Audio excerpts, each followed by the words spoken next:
Hey, good morning, Facebookers and YouTubers. My name's Lee, and today I'm going to be talking about bipolar and medication and kind of what type of medication I'm on. Just so that anybody who's, researching about bipolar or has got a loved one or has just been recently diagnosed with bipolar, they can kind of, find this video and hopefully gain a little understanding of the types of medication that you can get. And now, when I talk about medication, I'm talking about pharmaceutical medication. There is another type of medication called self-medicating, and I'm not condoning that and I'm not recommending that whatsoever in this video. So we're just purely talking about pharmaceutical medications and not self-medicating or holistic medications. So I've just got some notes down to the left of me on my iPad to remind me of what to say. So if you see me glancing down, it's me just reminding myself. I needed medication because obviously I've got bipolar 1, and bipolar 1 disorder means that I suffer with depression and I suffer with mania. Now, my symptoms are mostly manic symptoms, and they come with delusions of grandeur and psychosis, which basically means I lose in touch with reality. I do get depressed, but I don't suffer as much with depression now as I did in the past. So the depression side of it can't really be medicated with people with bipolar. Medication for normal omnipolar depression is antidepressants. And what happens with people with bipolar, if they're not diagnosed with bipolar at the time, is that they will go on an antidepressant, like Prozac, for argument's sake, and they will suffer. What happens is the antidepressant doesn't work. It sends them into a manic state because it heightens the chemicals in the brain, which induces mania, and all of a sudden they have a nervous breakdown, and they could be streaking naked down the street, or they could be thinking the government's after them, and all sorts of paranoid delusions like that. So if you find your antidepressants aren't working, and you're running around the house like a headless chicken, I suggest you get down to the doctors, because it may be that you don't just suffer with depression, that you could have some other form of mental illness. So I'm going to be mainly talking about the bipolar as a whole, so treating depression and the mania. So I started on medication because I went to hospital suffering with a manic episode with psychosis, and why is it when you do a video everything starts to itch? Hospital, yes, I went to a psych ward and they started me on an antipsychotic, because a psych ward, what it does is it treats acute symptoms. Okay, so for example, like an ordinary ward, if you walk into an ordinary hospital with a broken leg and a cold, it's going to treat your broken leg and send you on your way. It's not going to keep you in hospital until your cold goes away. It's just going to treat the broken leg. And the psych ward is exactly the same.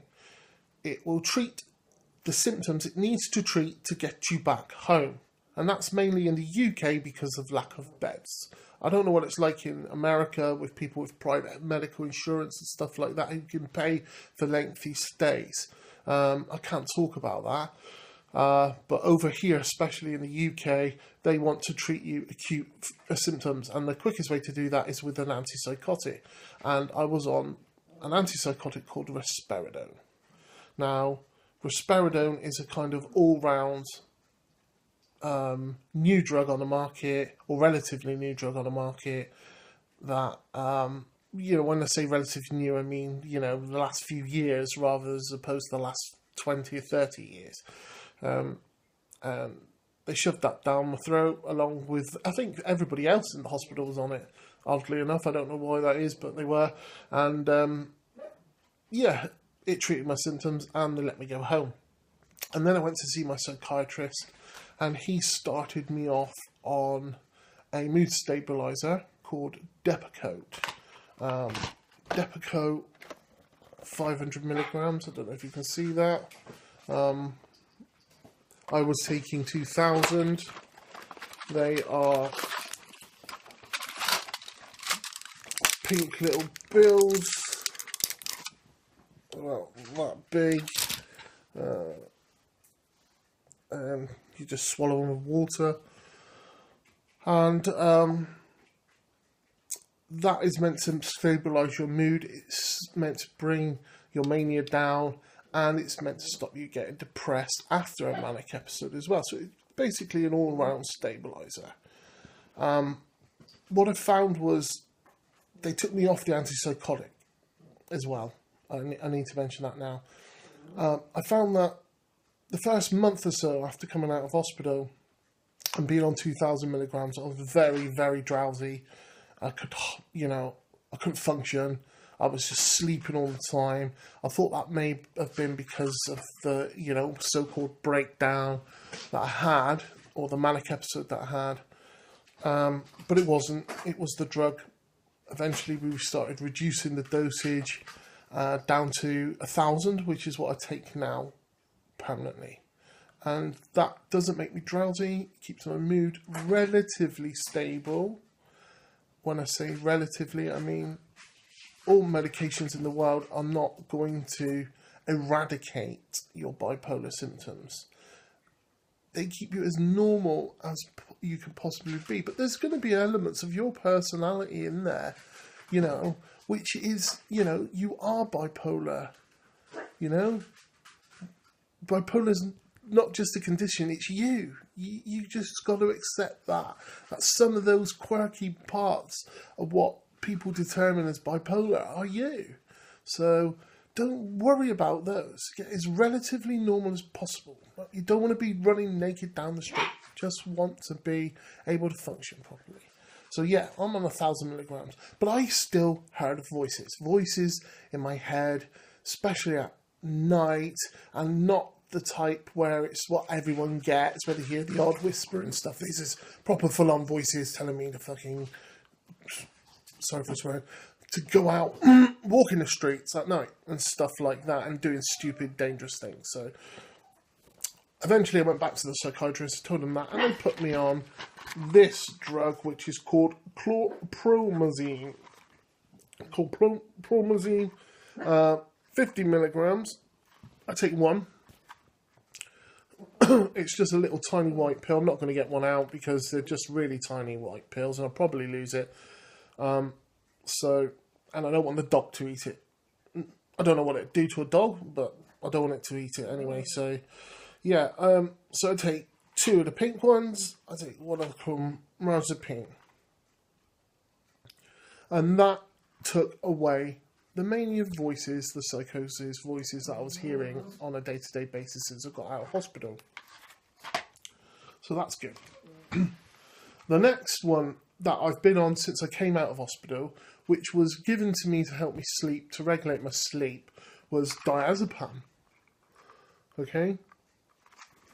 Now, doctors in the UK, they don't like prescribing diazepam, but some psychiatrists think that diazepam, when used properly, which is Valium in America, it is a good drug, and it is. It worked for me. I took it when I needed it, rather than took it 3 times a day. I only took 1 pill at night, or if in extreme circumstances I took 2. It calmed me down, it helped me sleep, but it's not a long-term drug, and that's where the antipsychotic came back into my life. I still got these diazepams. I will take 5 milligrams or 10 milligrams if and when I really need it. So just remember that some of these medications, they're going to make you extremely drowsy if taken like if overly medicated. So be careful with driving and operating machinery and stuff like that. Just be safe out there, guys, when you're taking bipolar meds. Don't do anything stupid. Side effects. Now, I've not really suffered with any side effects from any of these meds, but obviously there's leaflets inside with standard side effects, and they'll tell you what you need to know, and you've got to make an informed decision on whether or not your symptoms and the eradication of those symptoms outweigh what you might get through side effects. So yeah, that's basically medication in a nutshell, guys. Self-medication is drugs and alcohol, and I really don't recommend those. Most people with bipolar, when they're undiagnosed, they use alcohol and drugs to eradicate symptoms, and they don't even realise that they're doing it. But it just heightens them, it makes them more nuts, it makes them more manic, it makes them more lunatic, and it gets people into trouble. I got into so much trouble, I cannot tell you. When I self-medicated, especially with alcohol, that was the worst, man. That really was. Now, I did have a question from somebody who's watched some of my videos about alternative therapies, like holistic therapies, and people on YouTube claiming that they can live without medication with bipolar. And maybe they can. I don't know. All I'm saying is, if you're newly diagnosed, right, with bipolar, and you don't know anything about bipolar, come on, guys. Trust your psychiatrist. I said to this person, I'm a political activist. I really am. I really don't like pharmaceutical companies and the way they make millions of dollars, millions of pounds off the drugs market. But there's just some drugs you need, and in this case, this is one of them, or these are a combination of them. So before you go down the holistic route, learn as much as you can about bipolar. Understand how bipolar affects you, how you are bipolar, right? And then maybe you can try life without medication, but until you know the ins and outs of your condition and how it affects you and your cycles, and whether you rapid cycle, and what induces your mania, what causes you to go into a manic state, what causes you to go into a depressive state, you're taking a huge gamble. People with bipolar die. I'm not kidding you, okay? We die, and we die often, especially through the depressive side. So, and the manic side, we take huge risks, man.